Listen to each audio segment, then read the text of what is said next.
Graça e a paz do nosso Senhor Jesus Cristo. Bom dia a todos. Pretendo, se eu permitir, concluir hoje algumas meditações que têm como tema central o em Cristo. Então, estamos aí meditando sobre aqueles 16 primeiros versículos do capítulo 16 de Romanos, nas expressões no Senhor e em Cristo, né, como tem falado para os irmãos, aparece várias vezes, né, naquelas passagens, naqueles versículos, e eu creio que é importante, né, a gente meditar sobre essa expressão em Cristo.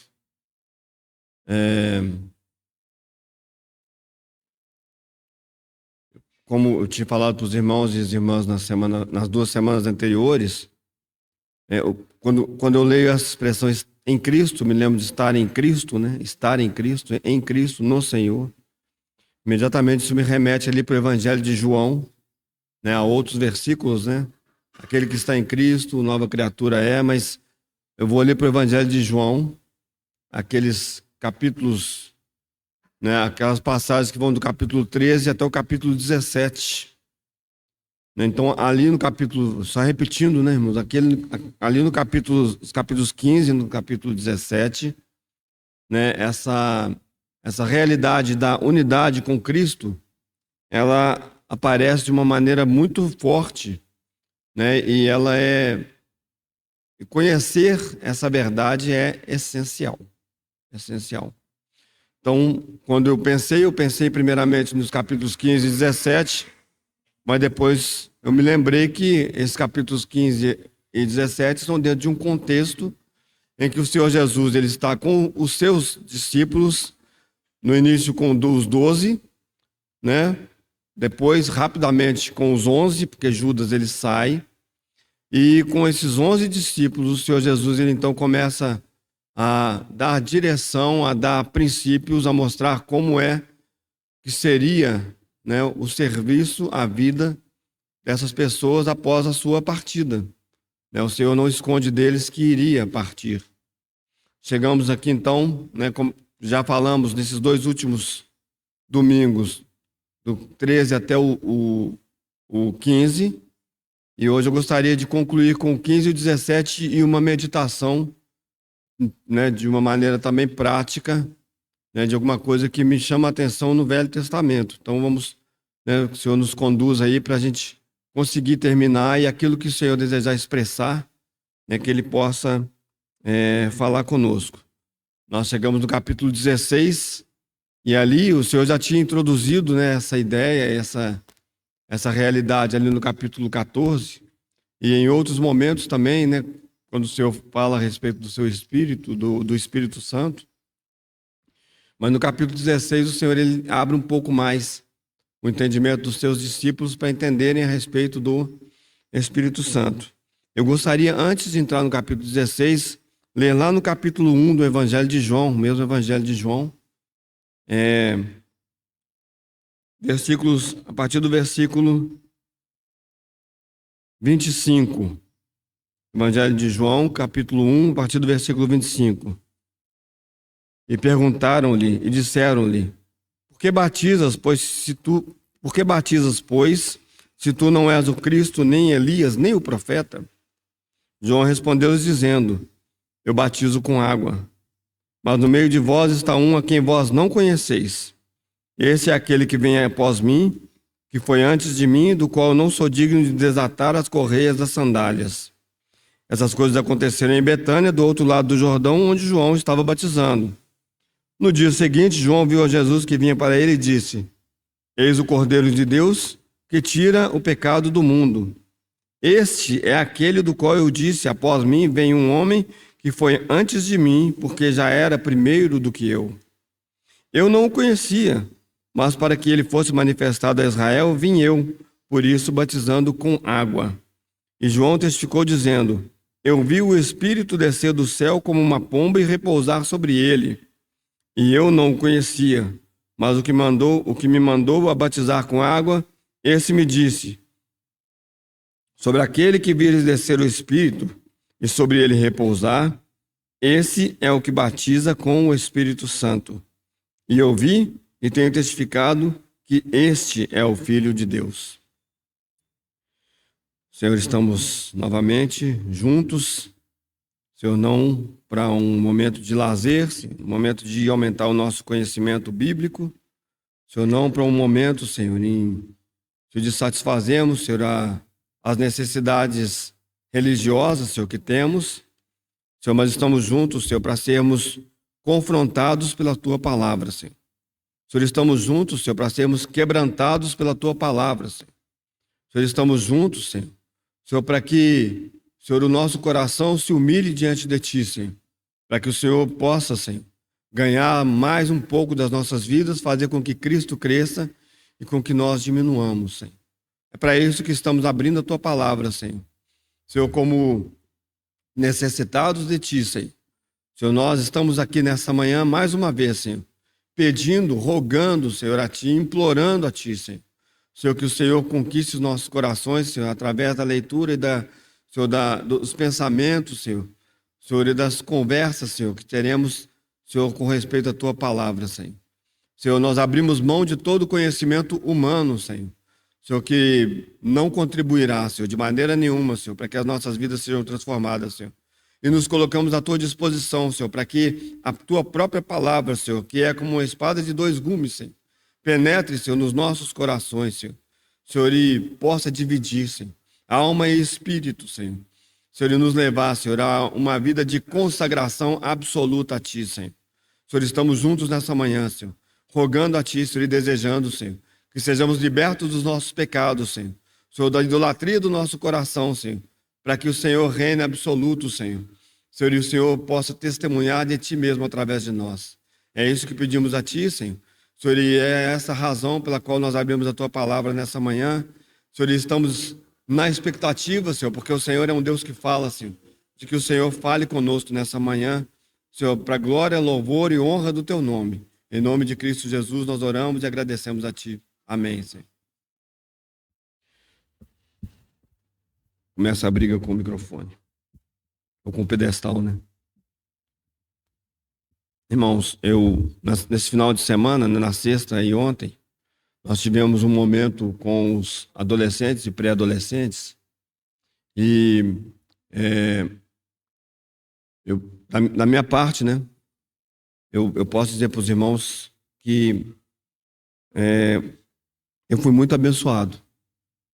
Eu fui muito abençoado pela palavra de Deus, né? E não é porque, né, eu estava com esse encargo de falar absolutamente, irmãos. É porque a palavra de Deus tem esse poder. Quando nós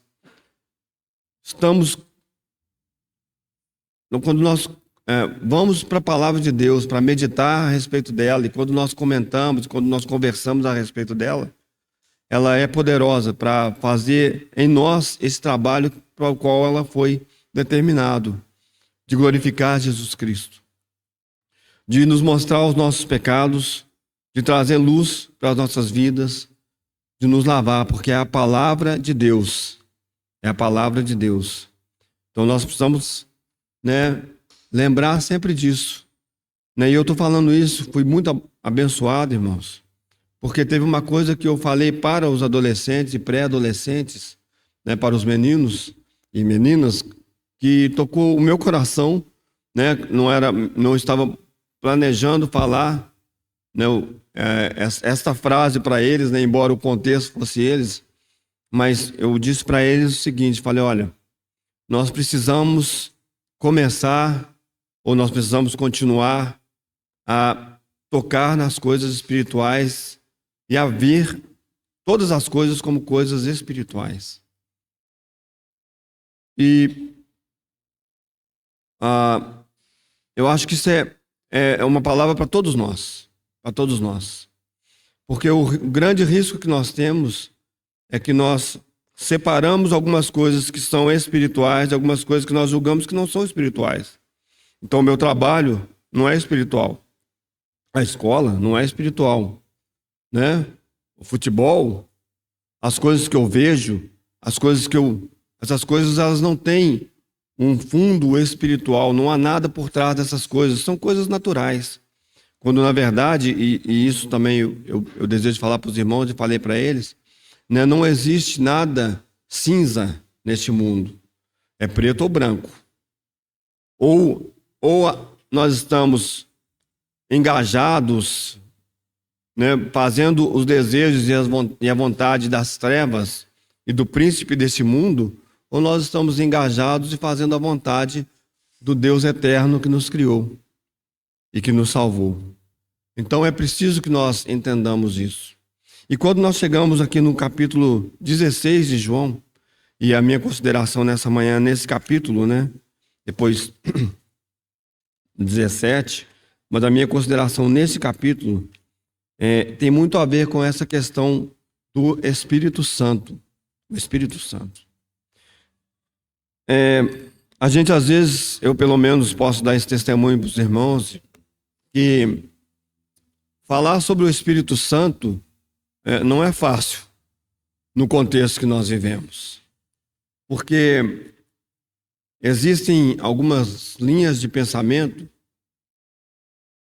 e elas, né, elas nasceram de alguma maneira, elas foram, né, trabalhadas nas mentes das pessoas, que elas não têm um embasamento bíblico sobre o Espírito Santo. O Espírito Santo é uma pessoa, mas nós às vezes entendemos que o Espírito Santo é uma energia. O Espírito Santo é a pessoa, é uma das pessoas da Trindade, né? Falei para os irmãos na semana passada. Se você quer, né, não tem essa palavra Trindade na Bíblia, mas se você quer saber se há Trindade na Bíblia, há muitas passagens, mas o capítulo 14 de João, por exemplo, né, ele nos dá ele nos revela essa verdade. Quando há um trabalho ali conjunto do Pai, do Filho e do Espírito Santo. E há vários outros versículos, há várias outras passagens.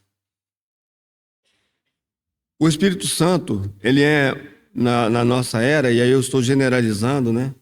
Eu gosto sempre de frisar isso, porque não são todos os cristãos que fazem isso, mas o Espírito Santo se tornou um servo do homem, para que o homem faça grandes sinais e possa receber fama e glória.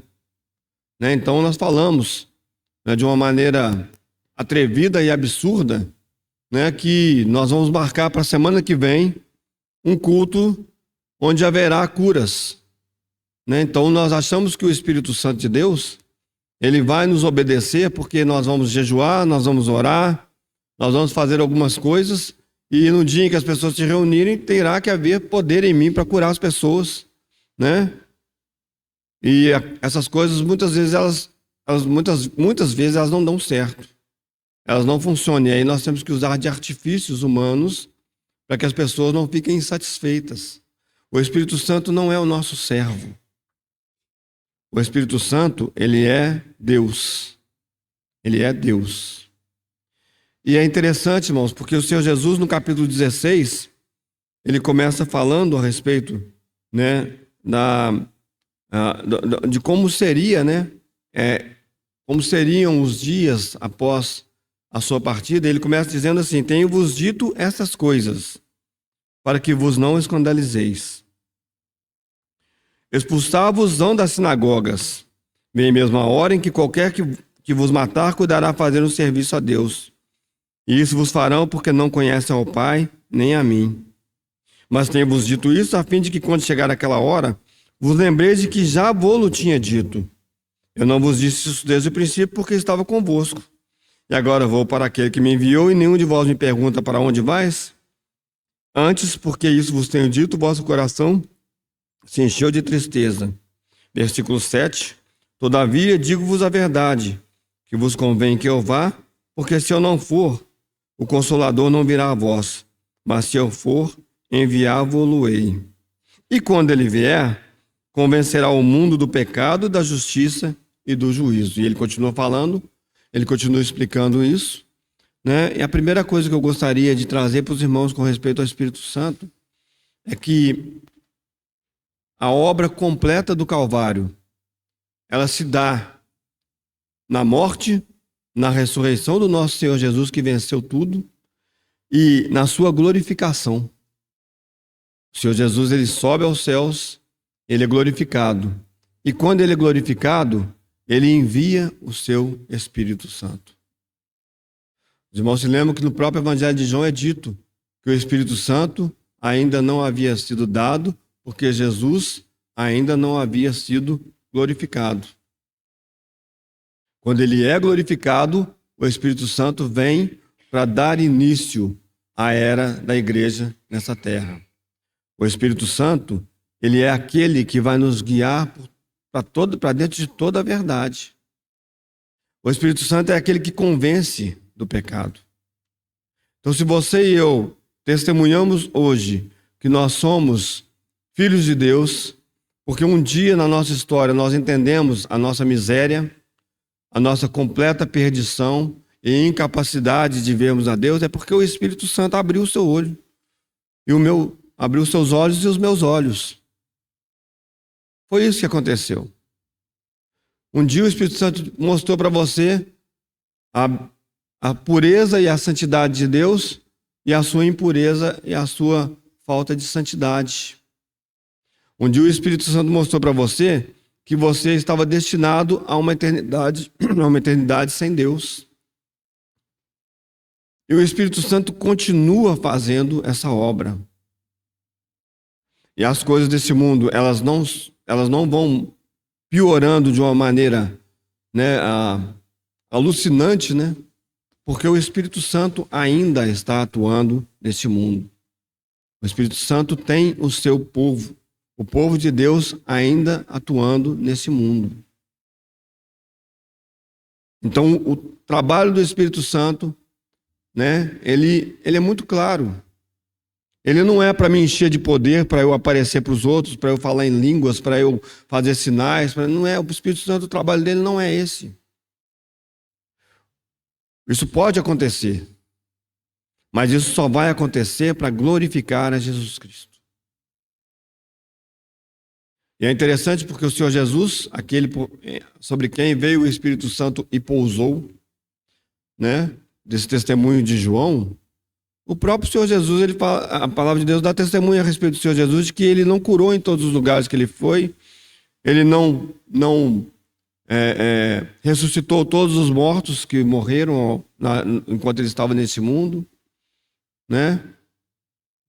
Há um pensamento, né? E ele parece ser bem interessante, ele parece ser bem verdadeiro, porque, né, isso parece quando o Senhor Jesus na cruz ele fala com João: eis aí a sua mãe e mulher, eis aí o seu filho, né? Ali Maria já não estava mais com o seu marido, José. Né? José, muito provavelmente, eu creio que, né, eu não bato martelo porque a Bíblia não dá nenhum sinal, mas José já teria morrido. Por que o Senhor Jesus não ressuscitou? Né? Então, o próprio Senhor Jesus, ele fez sinais e maravilhas enquanto esteve nesse mundo. Mas ele não fez tudo para todo mundo. Por quê? Porque o que ele fez tinha a finalidade e o objetivo de glorificar a Deus e de mostrar que ele é Deus. E não mudou absolutamente nada, irmãos. Absolutamente nada. O Espírito Santo em nós, ele continua falando, ele continua nos dirigindo, ele continua fazendo sinais quando são necessários, quando é preciso, como aconteceu com os apóstolos, né? Mas aí a gente poderia entrar aqui numa outra questão, né, que eu não vou entrar. Mas o Espírito Santo, ele continua fazendo essas coisas para que Cristo seja glorificado. Ele abre os nossos olhos para nós entendermos a nossa aflição, miséria, para que você creia em Jesus, para que Cristo seja glorificado. Não é apenas para tirar você do inferno. Essa não é a finalidade máxima. Deus não nos salvou apenas, graças a Deus por isso, irmãos. Mas Deus não nos salvou com a finalidade única de nos tirar da perdição eterna. De nós termos, né, uma eternidade separados de Deus, de nós não termos mais, né, contato com Deus, não é apenas para isso. É para que Cristo seja glorificado. Porque no final das contas, e a palavra de Deus diz isso, é para que Cristo seja tudo em todos. Essa é a finalidade do Espírito Santo. O Espírito Santo, ele está mais interessado em falar com você diariamente, numa voz mansa e tranquila, nos momentos, em todos os momentos da sua vida, nos momentos de aflição, nos momentos de alegria, para que esses momentos glorifiquem a Cristo. Ele também, né, como o Senhor Jesus fala aqui, ele também convence o mundo da justiça. Ele também convence o mundo da justiça. Quando nós olhamos para nós, para a humanidade, né, e nós vemos que a nossa justiça é uma justiça torta, é uma justiça, né, que ela não atende, né, muitas vezes ela se transforma até mesmo em injustiça, né? O Espírito Santo vai nos mostrar que há uma justiça verdadeira. E vai nos mostrar que só há uma justiça verdadeira porque há um Deus justo. E só há um Deus justo. Só há um Deus. E esse Deus é justo. E esse Deus é um Deus de justiça. Ele vai nos convencer também da justiça.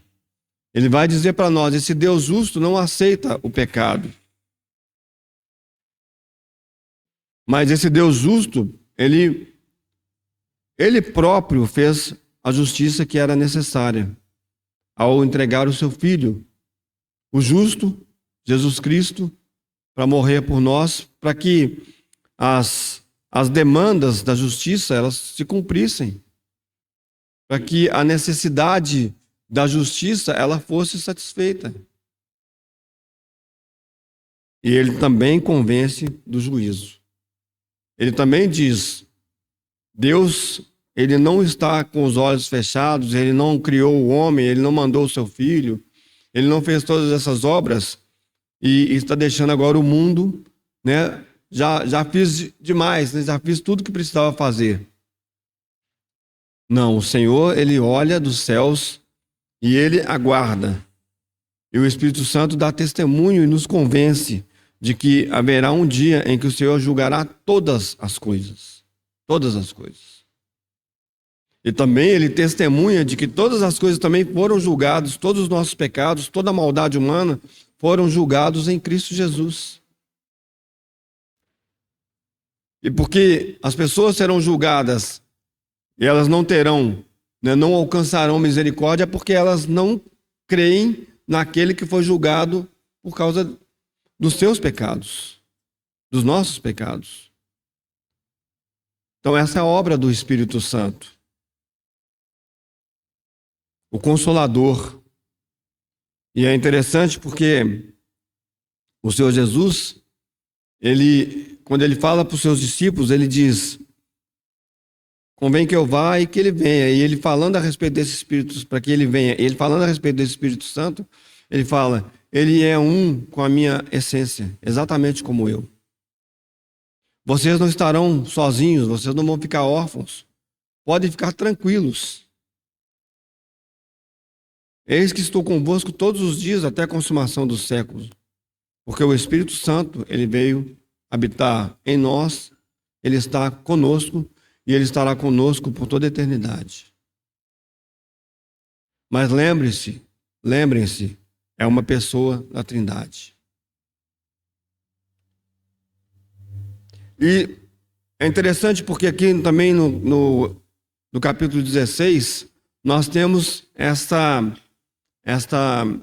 palavra do Senhor, né, que deve abrir os nossos olhos. Porque aqui é dito que ele, o Espírito Santo, é quem vos guiará para dentro de toda a verdade, para toda a verdade. Ele é que é o Espírito de Deus que vai nos guiar para a verdade. Quem é a verdade? Jesus Cristo é a verdade. Então, irmãos, não tem pontas soltas. Não tem nada que eu possa pegar e falar assim, isso aqui eu posso aproveitar de uma outra maneira a respeito do Espírito Santo. Todas as coisas relacionadas com o Espírito Santo, elas são para glorificar a Cristo. para revelar a Cristo. É para isso que ele veio. É para isso que ele está em nós. E é assim que nós devemos viver. O tempo todo falando o que Espírito Santo, o que Senhor, glorifica a Cristo nessa situação. Essa situação me veio e caiu sobre mim como uma bomba na minha saúde, seja em qualquer coisa. O Espírito Santo me revela aqui como essas coisas podem glorificar a Cristo. E não há uma outra maneira, irmãos. Não há uma outra forma, porque o Senhor Jesus, que é o nosso mediador, que é aquele que está intercedendo por nós, ele falou: será pelo Espírito Santo que vocês me conhecerão. É através da obra bendita do Espírito Santo entre nós, para que conheçamos a Cristo, para que glorifiquemos a Cristo.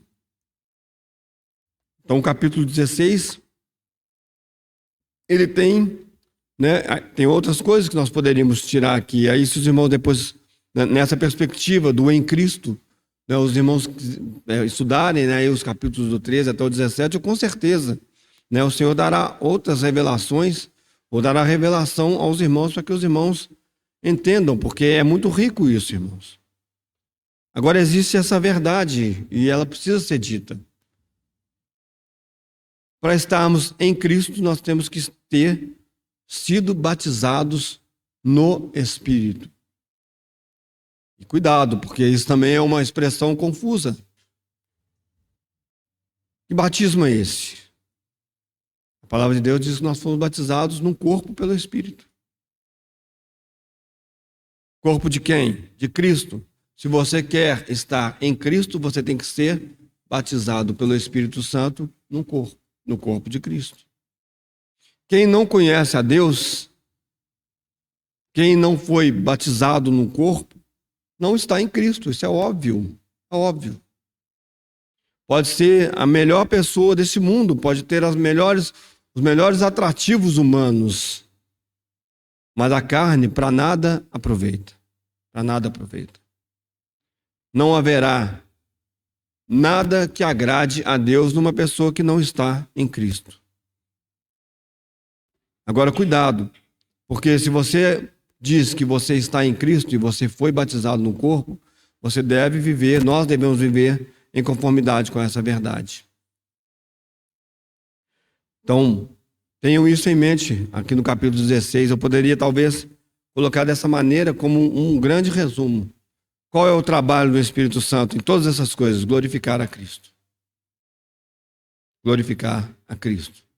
Dando a conhecer, mostrando quem Ele é, as suas virtudes, o seu caráter, o seu padrão, e nos levando também, pelo trabalho dele em nós, a também estarmos em conformidade com aquilo que é de Cristo. No capítulo 17,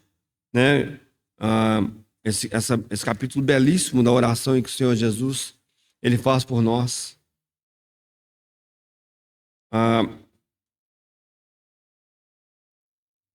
Eu acho que nenhum de nós aqui tem dúvida, quanto ao fato de que se há alguém que teve todas as suas orações respondidas, esse alguém é o Senhor Jesus. Porque Ele conhecia o Pai, porque Ele sabia qual era o caráter do Pai, e mesmo quando Ele pede: Senhor, se for possível, afasta de mim esse cálice, e a gente sabe que o Senhor bebeu o cálice da ira de Deus, então Deus disse para Ele: não é possível. Há uma resposta de Deus. Porque Ele também diz: mas seja feita a tua vontade, não a minha. Então, se há alguém que teve as suas orações respondidas, eu tenho certeza absoluta, o único ser humano que teve todas as suas orações respondidas é o Senhor Jesus.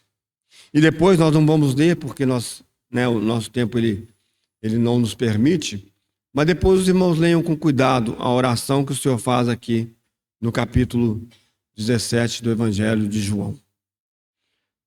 Ouvi um irmão dizer certa vez que aqui é o santo dos santos, né, da Bíblia, né? O Senhor Jesus ali, ele entra na presença de Deus, se é que o Senhor Jesus algum dia saiu da presença de Deus, só na cruz, né, quando ele toma os nossos pecados. Mas ali o Senhor Jesus, ele e o Pai, e ele então faz essa belíssima oração. E ela é belíssima não apenas pelas palavras que o Senhor usa, mas pela finalidade, pela forma como o Senhor chega ao Pai. E deveria ser também a nossa oração, né? As nossas orações, elas deveriam estar em conformidade com o que o Senhor pediu ao Pai. Aqui eu gostaria de destacar uma, duas, três, quatro, cinco coisas, rapidamente. O Senhor Jesus, então, ele começa orando, né? E a primeira coisa que ele pede para o Pai, mas aí não é uma das coisas, mas a primeira coisa é que, Pai, é chegada a hora, glorifica teu filho, para que também o teu filho te glorifique a ti. Então, o Senhor Jesus, o seu desejo e o seu anseio é que o Pai seja glorificado. E aí, ele vai discorrer, ele vai falar na sua oração. Porque ele fala assim: assim como lhe deste poder sobre toda a carne, para que dê a vida eterna a todos quantos lhe deste. E aí ele fala: e a vida eterna é esta. E a vida eterna é esta: que conheçam a ti só por único Deus verdadeiro e a Jesus Cristo, a quem enviaste. Então a primeira coisa que nós vamos destacar aqui é que, se você e eu pensamos em vida eterna, né, o que é a vida eterna? A vida eterna é esta: que conheçam a ti só por único Deus verdadeiro e a Jesus Cristo, a quem enviaste. Os irmãos se lembram quando Paulo fala para Timóteo: Timóteo, toma posse da vida eterna. Toma posse da vida eterna. O que Paulo está falando para Timóteo? Timóteo, a sua vida, o que você deve fazer é conhecer o único Deus verdadeiro e a Jesus Cristo, a quem esse Deus verdadeiro enviou. A vida eterna é essa. Você e eu estamos caminhando nessa terra, né? Vamos ter alguns anos de vida aqui. Se o Senhor não voltar antes da nossa partida, nós iremos morrer nessa terra. Nós teremos um dia em que nós não estaremos mais aqui. Mas nós precisamos, desde já, experimentar e conhecer a vida eterna. E a vida eterna é essa: conhecer a Deus, o único Deus, e a Jesus Cristo, a quem ele enviou. Essa é a grande motivação e a grande razão de nós estarmos vivos e termos sido salvos.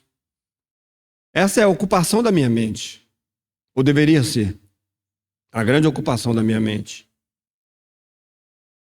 E o Senhor sabe que você e eu temos andado ocupados com muitas coisas. Há muitas coisas ao nosso redor, nós precisamos viver, nós precisamos comer, nós precisamos fazer um monte de coisas. Mas o Senhor, ele preparou, ele providenciou a sua graça para que, no meio de tantas coisas que nós temos que fazer, nós conheçamos a Deus como o único Deus e a Jesus Cristo, a quem ele enviou. Porque aí estaremos experimentando a vida eterna. Porque a vida eterna é esta. Irmãos e irmãs, tomem posse da vida eterna. Conheçam a Deus, o único Deus, e a Jesus Cristo, a quem ele enviou. Essa oração que o Senhor Jesus faz é como ele inicia a sua oração. Esse capítulo também vai falar, né, da segurança, né? O Senhor não se esquece que nós estamos rodeados pelo maligno e pelas suas obras malignas. O mundo jaz no maligno. Nós não estamos num ambiente de paz, tranquilidade e alegria. Nós estamos num ambiente de muita luta, de muitas dificuldades, de muitos ataques. Mas nessa oração do Senhor, ele pede ao Pai para nos guardar. Eu peço que os guardes, os livres do mal. Não é tirá-los do mundo, mas é livrá-los do maligno. Irmãos, você tem dúvida de que essa oração do Senhor, ela tem sido respondida pelo Deus Pai? Eu creio que quando você passa por uma situação difícil, assim como eu passo, com situações difíceis, talvez fique um pouco difícil para mim, complicado para mim entender que o Senhor orou para que eu fosse guardado do mal, eu fosse livrado do maligno. Sabe o que eu acho aqui, irmãos? Que é o significado desse pedido do Senhor? E eu acho que pode, né, ser um contraste, né, ao que muitas vezes nós pensamos. Eu acho que talvez é o contrário do que muitas vezes nós pensamos. Não é que o Senhor Jesus está dizendo para o Pai assim: Pai, eu estou pedindo para o Senhor para eles não serem doentes, para eles não terem problemas financeiros, para que o casamento vá bem, para que os filhos sejam pessoas que, né, tenham saúde e sirvam a Deus. Não é isso, irmãos. Mas sabe o que o Senhor está pedindo? E aí eu acho que nós podemos pensar um pouco no que aconteceu com Pedro. O Senhor está pedindo para o Pai, para que no meio de todas essas coisas que nós vamos experimentar, nós sejamos guardados, os nossos corações sejam livrados de serem capturados pelo maligno. Porque o mais importante, irmãos, não é você não ter uma doença. O mais importante não é você não ter uma saúde econômica, financeira. O mais importante não é seu casamento ser 100% maravilhoso. Ninguém tem isso. O mais importante não é os seus filhos serem absolutamente obedientes e você não tem nenhum problema. O mais importante não são essas coisas. Não é você não perder o seu trabalho. O mais importante é que quando essas coisas acontecerem conosco, o nosso coração ele esteja guardado para que o inimigo não nos toque. Aquele que pertence a Deus, aquele que é de Deus, ele é guardado. E o maligno não lhe toca. Mas nós experimentamos agruras, dificuldades. Mas ele não toca o nosso coração. Ele não toca a nossa mente e nos desvia dos propósitos de Deus, porque estamos guardados. Essa é a oração do Senhor, irmãos. Para que nós sejamos guardados no meio de todas as situações que nós vivemos. Você tem dúvida de que o Senhor fez essa oração para você, para que você e eu sejamos guardados? Você tem dúvida disso? Eu não rogo somente por estes, mas por todos aqueles que hão de crer na minha palavra, ou hão de crer em mim. É você, sou eu, todos nós, né? Depois de 2000 e tantos anos que o Senhor fez essa oração, é para nós, irmãos. E aquele que se assenta no trono continua poderoso para nos guardar e nos livrar de todo o mal, nessa perspectiva. O Senhor ele vai orar, e aí esse, né, é o ponto, né, para que nós tenhamos unidade perfeita. Unidade perfeita. Para que nós sejamos um, assim como Ele e o Pai são um, nós sejamos um entre nós e um com Ele e com o Pai. Essa oração, esse é o desejo, esse é o coração do nosso Senhor. O que é ser um? O que é estar em unidade? Eu creio que, né, eu uso muito esse exemplo, mas eu acho que é um exemplo válido, um exemplo importante. Eu uso sempre a família ou o casamento como exemplo, porque eu creio que o Senhor ele instituiu o casamento não como, né, o casamento do Senhor Jesus com a sua igreja, ele não é um tipo do nosso casamento, mas é o contrário. Ele é o contrário, né? O nosso casamento, ele tem que testemunhar de Deus e não o contrário, né? Mas no casamento nós entendemos um pouco algumas verdades, obviamente, né, de uma maneira humana, né, aquelas coisas que estão ao nosso redor, mas nós entendemos algumas coisas espirituais. Então, como a palavra de Deus diz que o homem deve deixar seu pai e sua mãe, se unir a sua mulher e serem um, é uma unidade que eu acho que talvez nos ajude a entender essa unidade a qual o Senhor nos propõe. Aí eu vou dar um exemplo que todos nós aqui experimentamos, todos nós. Eu acho que eu posso afirmar isso. Se você não experimenta isso, eu preciso conversar com você depois da reunião para você me falar como é que você cria os seus filhos, porque eu acho que todos nós experimentamos isso. Em algum momento, o meu filho, né, as minhas filhas, elas vêm para mim e falam assim: pai, eu posso fazer determinada coisa? Eu falo: não, não pode. Aí depois passa um tempinho, Às vezes eu estou passando perto, às vezes depois a Rosa me conta, ela vai lá pedir para a Rosa. Graças a Deus, e não é por causa de alguma coisa que nós fazemos, isso assim não tem acontecido com muita frequência, porque tem quebrado a cara. Quando acontece, quebra a cara.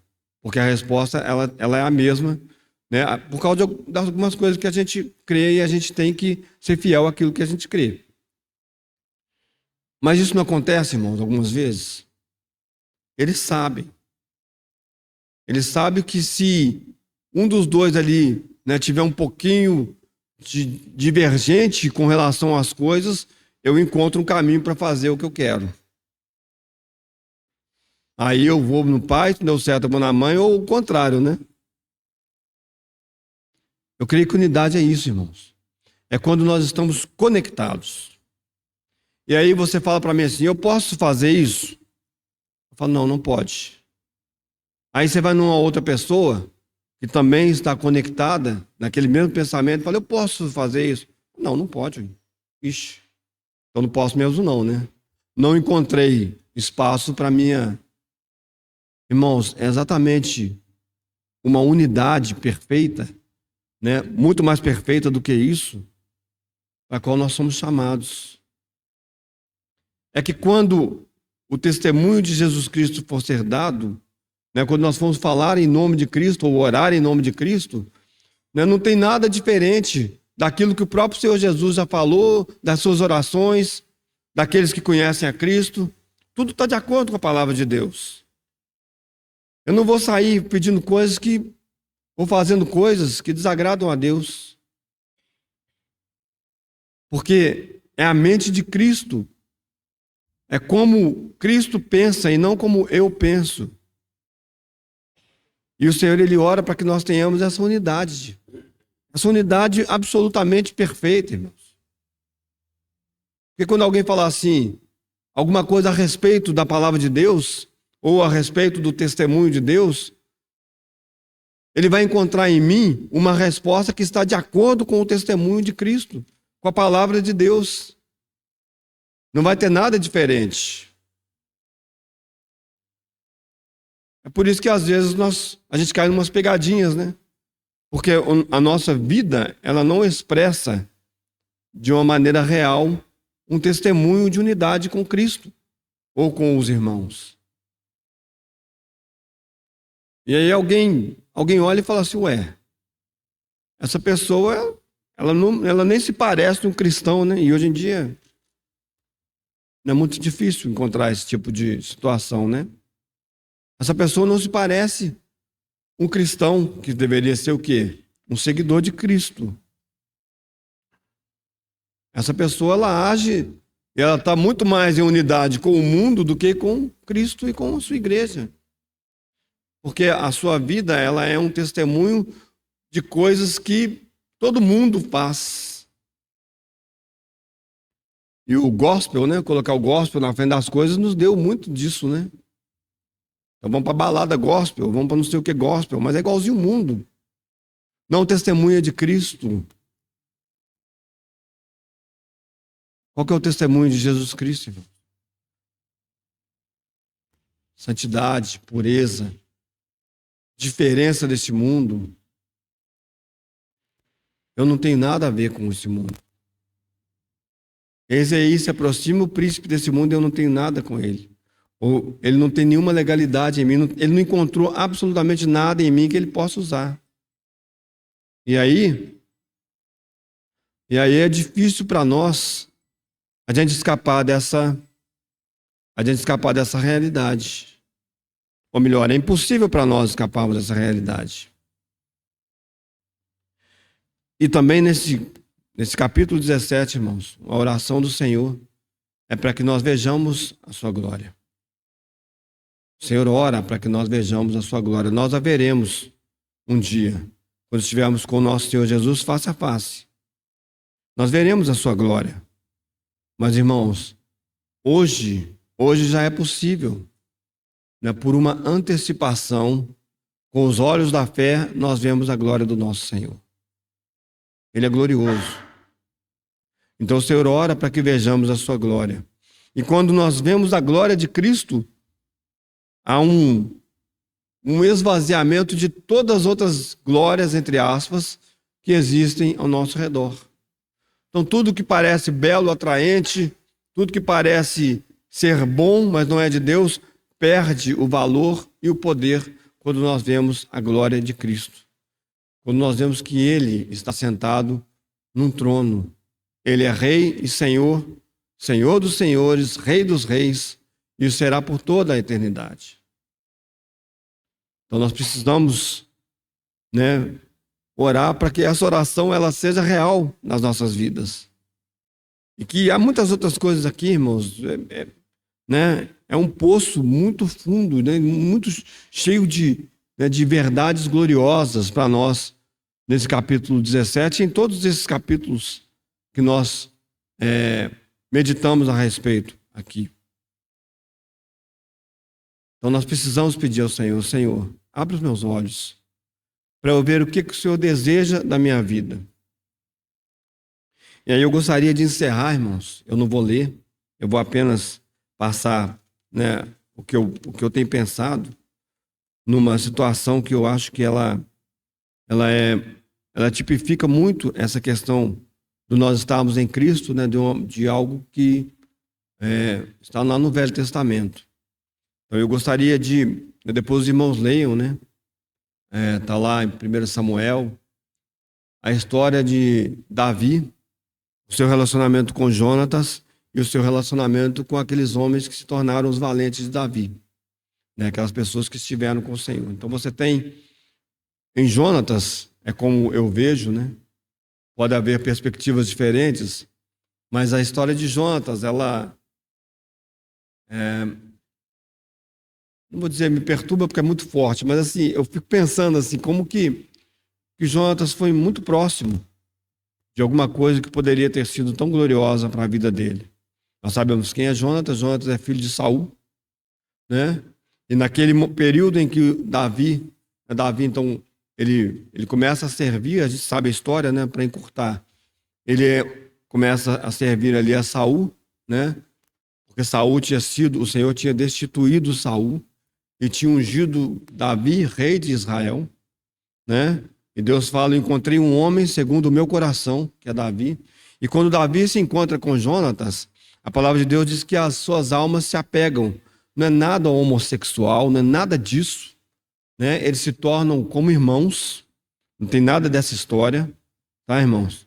Então, Jonatas e Davi, eles se tornam como irmãos, pessoas que realmente, e eu creio que essas expressões que são colocadas lá com relação a Jonatas, elas são muito importantes para a gente pensar. Então, olha só, quando Davi, então, ele já ungido rei, ele ainda não é rei, de forma aparente, ele ainda não está sentado no trono, porque Saul ainda está sentado no trono, nós vemos que Jonatas, ele se afeiçoa de Davi, e ele começa até a ajudar Davi. E ele quase morre, porque um dia, ele está falando lá, defendendo Davi, e Saul joga uma lança nele. Quase que ele morre por causa de Davi. Mas os irmãos, depois lendo, ou se lembram da história, percebam o que acontece com Jonatas. Porque Jonatas, ele em determinados momentos, ele sai e ele se encontra com Davi com coisas muito boas no seu coração. Ele fala, Davi, eu vou checar lá, eu vou tentar perceber qual que é o coração do meu pai, e eu vou te falar. E ele faz isso, e ele encontra com Davi, e ele faz alguns sinais, mas ele sempre retorna para o palácio. Ele sempre retorna para estar ali com Saul nos palácios. Por outro lado, nós temos um grupo de pessoas, e eu acho muito bonita essa expressão que a Bíblia faz, que a Bíblia tem, com relação às pessoas que começam a andar com Davi.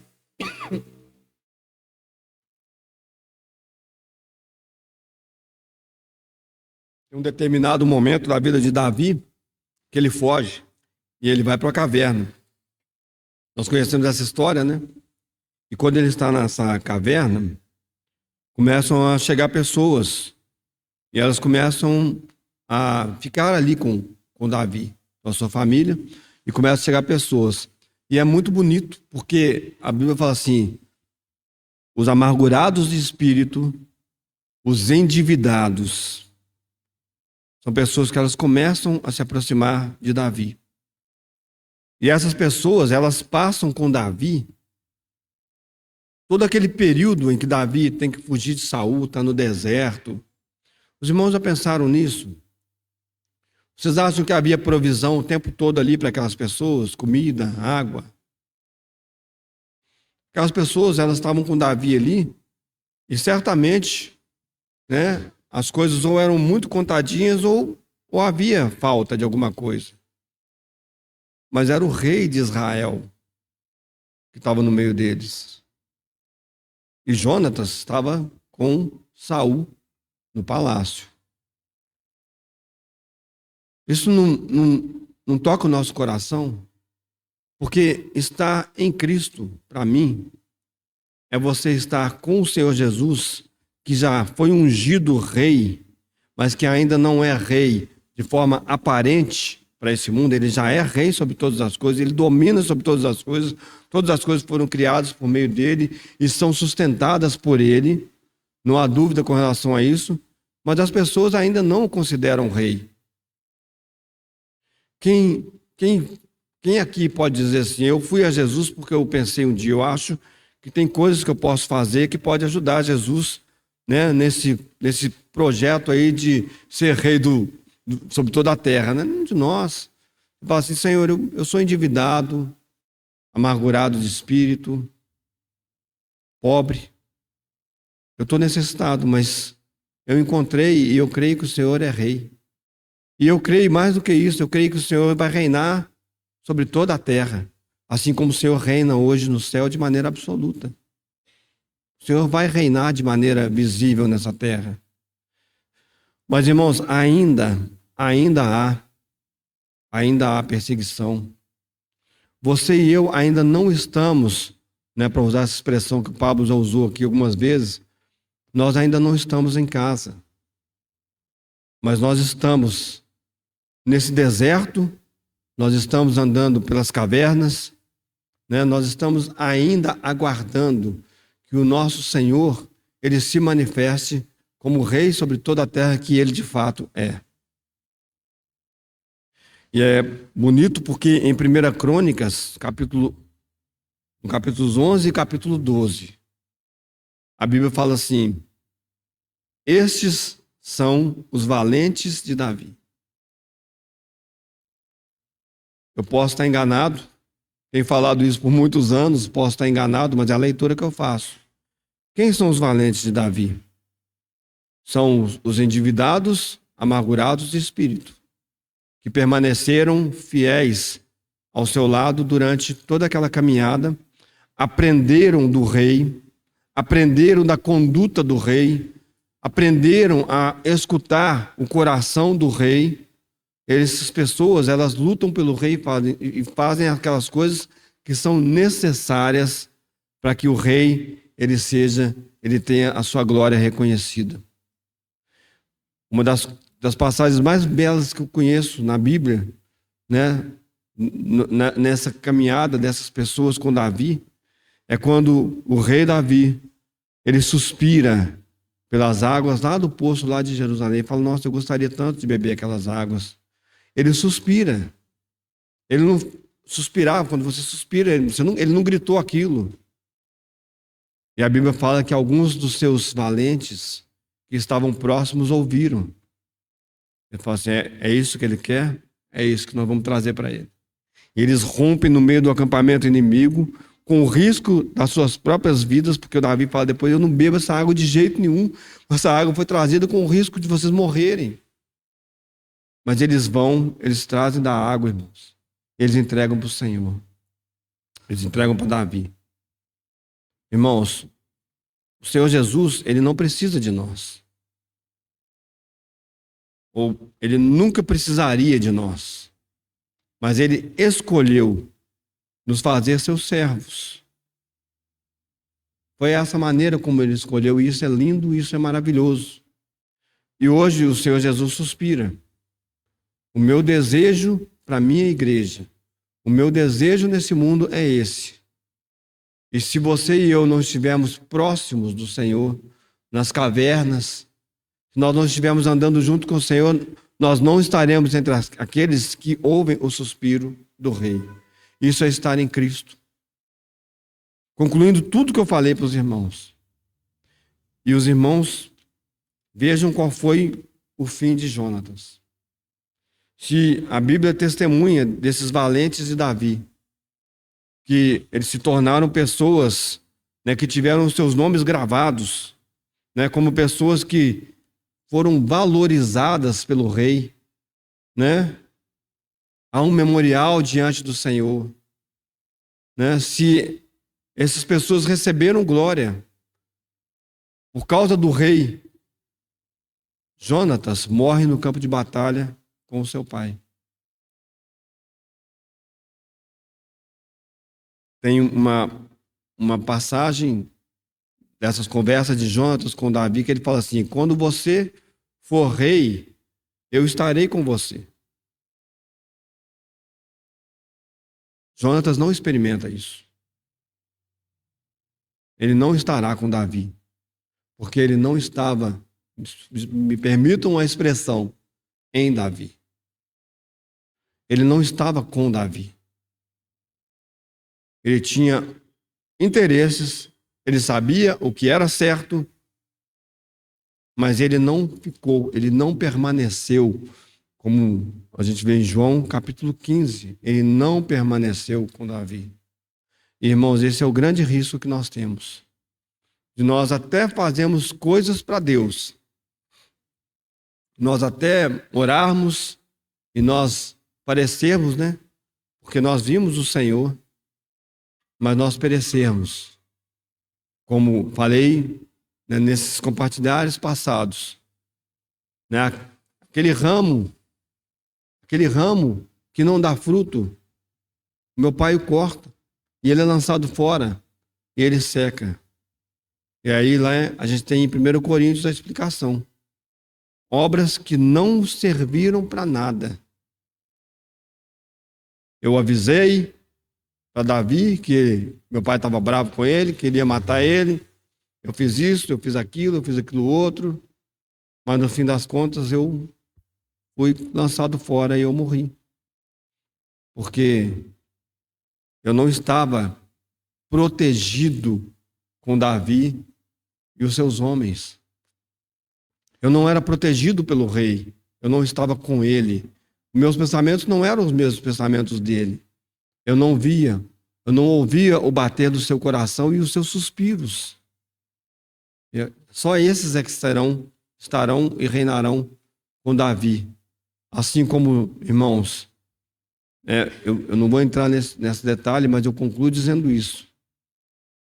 Se você deseja reinar com Cristo, se você deseja, né, participar da glória de Cristo, permaneça em Cristo. E enquanto nós estamos andando no deserto e muitas vezes correndo para as cavernas, né, até que o nosso Senhor ele se manifeste nessa terra glorioso como ele já é e rei como ele já é. Que o Senhor nos conduza e que o Senhor tenha misericórdia de nós. Senhor, nós queremos novamente encomendar a Ti esta palavra, Senhor, e pedindo ao Senhor que na nossa fraqueza, Senhor, o Senhor possa produzir, Senhor, aquilo que é próprio do Senhor, que é cheio de força, Senhor, que é cheio de poder, Senhor. Senhor, essa palavra, Senhor, que é poderosa, Senhor, para inclinar o nosso coração para Ti, Senhor, para nos tirar, Senhor, dos caminhos maus, Senhor, para nos livrar, Senhor, de uma desconexão contigo, Senhor. Estamos rogando a Ti, Senhor, nesse domingo, Senhor, desse mês de outubro, Senhor, para que nesse dia, Senhor, a Tua palavra não nos largue, Senhor. Senhor, e que nós, Senhor, como Jacó também, Senhor, nós nos apeguemos a Ti, Senhor, e a nossa palavra para Ti seja: não Te deixaremos ir até que nos abençoe, Senhor. Ajuda-nos, Senhor, dá-nos esse coração, porque não o temos, Senhor. Tudo vem de Ti, Senhor. Senhor, e se esse desejo, Senhor, for brotar no nosso coração, Senhor, foi porque o Senhor o colocou, Senhor. Senhor, e o Senhor é poderoso para fazer infinitamente além daquilo que pedimos ou pensamos, pelo poder, o Espírito Santo, teu Espírito Santo bendito que habita em cada um de nós. Senhor, glórias para sempre ao teu nome, Senhor. Glórias para sempre ao teu nome, Senhor. Pela bondade, fidelidade e misericórdia do Senhor, Senhor, em nos manter vivos nessa terra até esse dia, Senhor. Senhor, para meditarmos na tua palavra mais uma vez, Senhor. Obrigado, Senhor. Obrigado pela tua bondade e fidelidade. Te adoramos no nome do nosso Senhor precioso, nosso Rei que já reina, Senhor. E que em breve se manifestará sobre esse mundo, Senhor. O nosso Senhor Jesus. Amém.